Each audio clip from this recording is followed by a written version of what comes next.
하나님의 나라 또 하나님의 몸된 주님의 몸된 교회를 생각할 때 이 세상에 아직까지도 존재하는 수많은 악에 대한 의문을 품을 수 있습니다. 아직까지도 왜 이 세상에는 이렇게 수많은 악이 존재하는가? 그런 의문을 품는 사람들이 있고, 하나님이 계시다면 저런 일이 어떻게 일어날 수 있는가 하는 것들이 우리를 퀘스천 마크를 붙이게 하죠.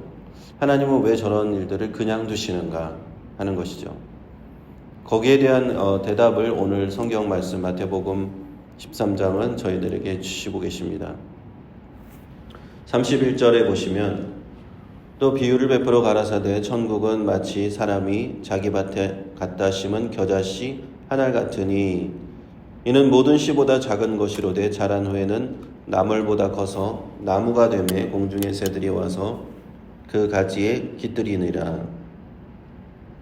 또 비유로 말씀하시되 천국은 마치 여자가 가루 서말 속에 갖다 넣어 전부 부풀게 한 누룩과 같으니라.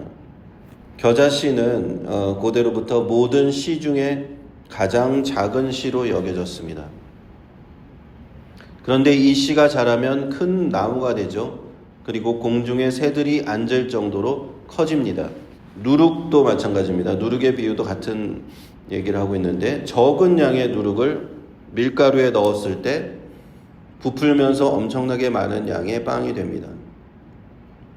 계산을 해봤어요. 누가 섬알의 밀가루로 빵을 만들 때 누룩을 넣어서 빵을 만들면 한 150명이 먹기에 충분한 양이 된다고 합니다. 적은 양의 누룩이 큰 것을 이루어낸다라는 것입니다.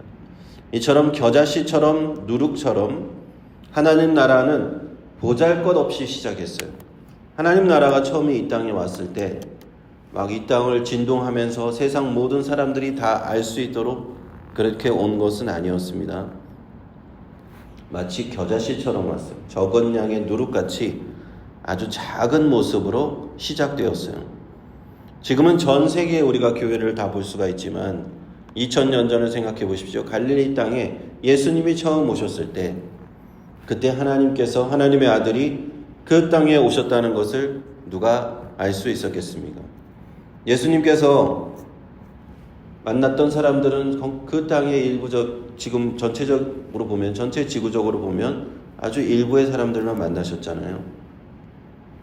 그리고 많은 사도를 택하신 것도 아니고 단 12명의 사도들만 택하셨다는 것을 우리는 알 수가 있어요.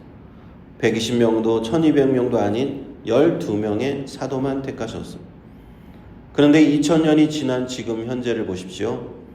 전 세계 인구의 약 31%가 기독교인입니다. 그 숫자는 약 23억 명이라고 합니다. 23억 명. 수백만 개의 교회가 전 세계에 존재하고 있죠. 예수님께서 2000년 전에 그 이스라엘 땅 갈릴리에 심으신 그 작은 씨앗이 얼마나 큰 나무가 되었는가 하는 것입니다. 그 12명의 사도로 출발한 교회가 지금 얼마나 커졌는가. 이 마태복음의 성경책이 쓰여진 연대가 보통 주후 70년경으로 추정을 하고 있습니다. 그때만 해도 2000년 후에 이렇게 천국 복음이 전 세계의 수많은 민족들과 사람들에게 전파될 것이라고 누가 생각했을 것입니까? 마태복음의 성경책이 주었으니까, 주님께서 주셨으니까 그것을 기록한 것이죠. 그러나 하나님께서는 아셨고 주님은 미리 아셨기에 이 천국의 비유, 겨자씨의 비유, 누룩의 비유를 우리에게 주신 줄로 믿습니다. 36절을 보시겠습니다. 이에 예수께서 무리를 떠나사 집에 들어가시니 제자들이 나와 가로되 밭의 가라지의 비유를 우리에게 설명하여 주소서. 대답하여 가라사대 좋은 씨를 뿌리는 이는 인자요 밭은 세상이요 좋은 씨는 천국의 아들들이요 가라지는 악한 자의 아들들이요 가라지를 심은 원수는 마귀요 추수 때는 세상 끝이요 추수꾼은 천사들이니. 이제 제자들이 나아가서 예수님께 이 가라지의 비유를 설명해 달라고 요청을 드립니다. 천국 비밀을 믿음이 없는 무리들은 들어도 알 수 없도록 비유로 전달되지만 제자들에게는 그 비밀을 알 수 있도록 허락하셨죠. 그래서 설명하여 주십니다. 밭은 세상이고 좋은 씨는 천국의 아들들이고 가라지는 악한 자의 아들들입니다. 가라지를 심은 원수는 사단 마귀고 추수 때는 세상 끝남 마지막 심판 때입니다. 이 해설을 듣고 나서야 비로소 우리는 이 땅에서 일어나는 일들에 대해서 이해가 되기 시작합니다. 첫째는 이 세상에 왜 여전히 악이 존재하는가 하는 것이죠. 세상을 보면요, 끊임없이 악한 일들이 일어나고 있어요. 사단과 마귀에 마치 직속 부하들처럼 행동하는 사람들이 너무나 많습니다.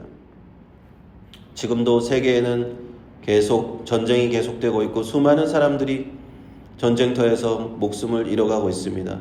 군인뿐만 아니라 민간인들도 수많은 사람들이 죽고 있어요. 아이들까지도 그렇습니다. 하나님의 자녀들 올바르게 예수 믿는 사람들이 이 세상을 바르게 만들려고 노력을 하지만 아직까지 이 세상은 완벽하게 하나님의 나라가 된 적이 한 번도 없습니다. 하나님의 자녀들이 이 세상에 하나님 나라를 전파하고 복음을 전파하지만 그에 못지않게 악한 자의 자녀들 또한 이곳에 섞여 있는 거예요. 세상을 악하게 만들고 있는 것입니다. 그러므로 우리는 이 말씀 속에서 왜 아직도 세상에 악이 존재하는가? 사람들이 그런 의문을 품고 있는 것에 대한 해답을 줄 수가 있다는 겁니다. 둘째는 교회 안에서도 교회라는 이름으로 모인 공동체 안에서도 악한 일이 일어나는 것에 대해서 우리가 이해할 수 있는 겁니다. 교회 안에서도요, 천국의 아들들과 악한 자의 아들들이 공존하는 것이 사실 현실입니다. 또 수많은 이단들이 교회라는 이름으로 존재하고 있어요. 또 우리가 저분들은 정말 신실한 목회자인 줄 알고 신실한 성도인 줄 알았는데 실상은 지나고 보니까 가라지와 같은 사람들이었던 것도 나타나는 것이 사실입니다. 그러나 우리가 그걸 지금은 정확하게 알 수는 없어요. 저 사람이 어떤 범죄를 저질렀다고 해서 하나님께서 저 사람을 정말 구원 못하실 것이냐, 아니면 저 사람이 회개하고 다윗처럼 회개하고 하나님이 구원받을 것이냐, 우리는 판단할 수는 없잖아요. 우리가 보기에는 이 모든 것이 뒤섞여 있기 때문에 하나님께서 우리에게 이런 지혜를 가지라, 알곡과 가라지가 섞여 있다, 이것을 우리에게 지혜를 가지라고 말씀을 주신 겁니다. 우리로 하여금 세상과 교회를 바라보는 지혜를 가져라, 이렇게 말씀을 주신 겁니다. 세상 안에 교회 안에 좋은 씨와 가라지가 섞여 있다는 것입니다. 이것이 주님께서 주시는 영적인 지혜입니다. 그러므로 세상에 사단 마귀의 역사가 나타나고 그런 모습을 볼 때 우리는 영적으로 분별력을 가질 수 있습니다. 저런 일들이구나. 이 교회라는 이름으로 어떤 양의 탈을 쓴 이단들을 볼 때 영적인 분별력을 가질 수가 있는 겁니다. 그런 걸 보고 우리는 시험에 들 하등의 이유가 없는 것이에요. 주님께서 이미 알려주셨죠. 우리에게 경고해 주셨어요. 그러나 아직은 심판의 때가 이르지 않았기 때문에 하나님 아버지께서 오래 참으시면서 구원받을 백성을 모으시는 지금은 은혜의 때이기 때문에 그냥 그런 일이 허용되는 것처럼 보일 뿐이에요. 하나님의 악한 일을 그냥 내버려 두시는 것처럼 보일 뿐입니다. 많은 사람들이 그런 질문합니다. 하나님이 계시다면 왜 저런 일이 이런 악한 일들이 일어납니까?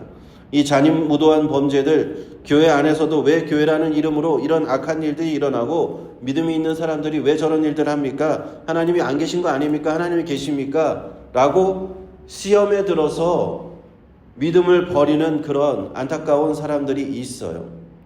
그러나 마태복음의 말씀, 이 가라지의 비유만 잘 깨달았어도 그렇게 시험에 들 이유가 없는 것입니다. 할렐루야. 지금은 하나님께서 우리 아버지께서 오래 참으시는 때예요.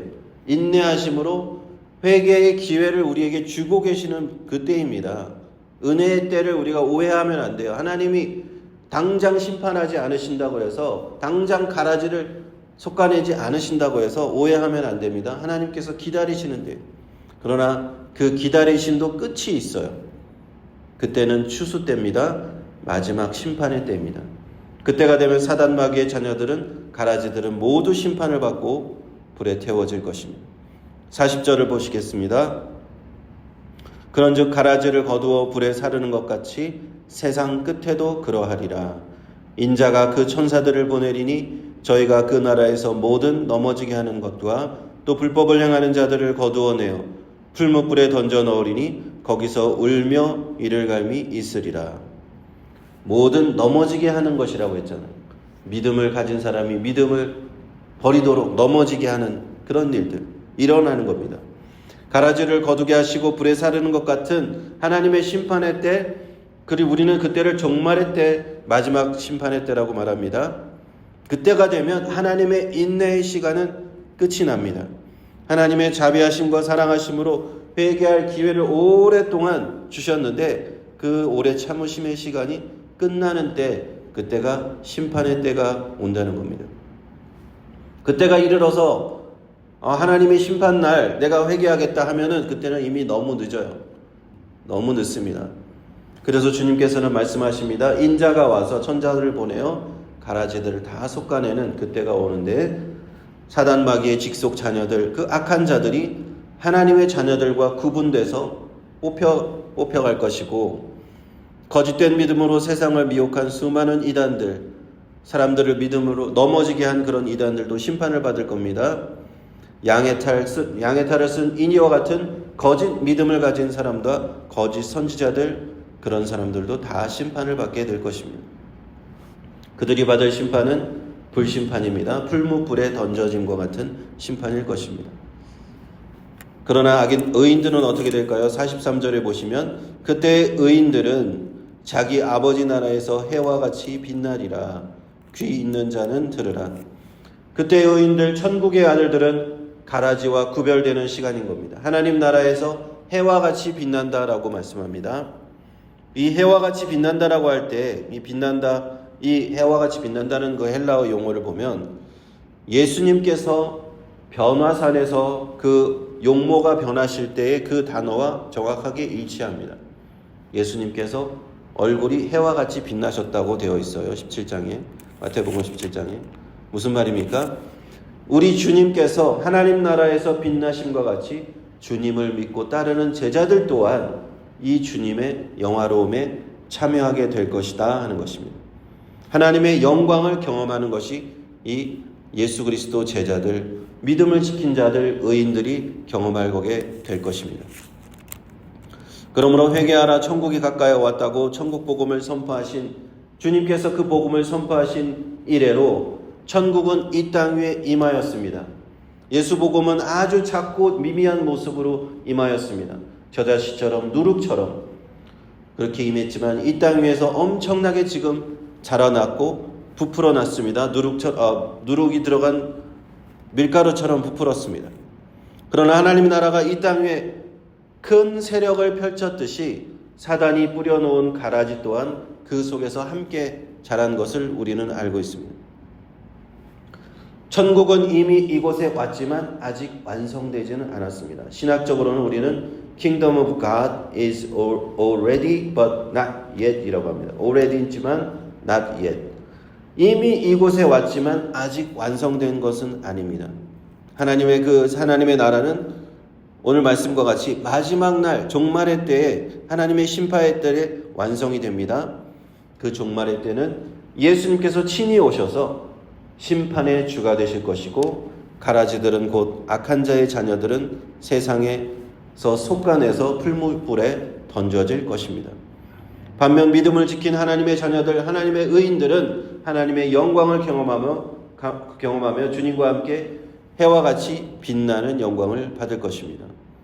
그러므로 우리 믿음의 자녀들은 어떻게 해야 되겠습니까? 우리는 이 땅에서 그런 일들이 일어나는 것을 지혜를 가지고 알아야 되고 믿음을 지키고 이 세상 속에 있는 악과 교회를 어지럽히는 이 사단의 세력들을 그런 가라지들로 인하여서 믿음이 흔들려서는 안 되는 그런 세상 풍조에 흔들리고 믿음이 흔들려서는 안 된다는 것입니다. 우리는 굳건히 믿음을 지켜서 하나님 나라에서 빛난 면류관을 받을 때까지 이 믿음의 경주를 해야 될 줄로 믿습니다. 기도하겠습니다.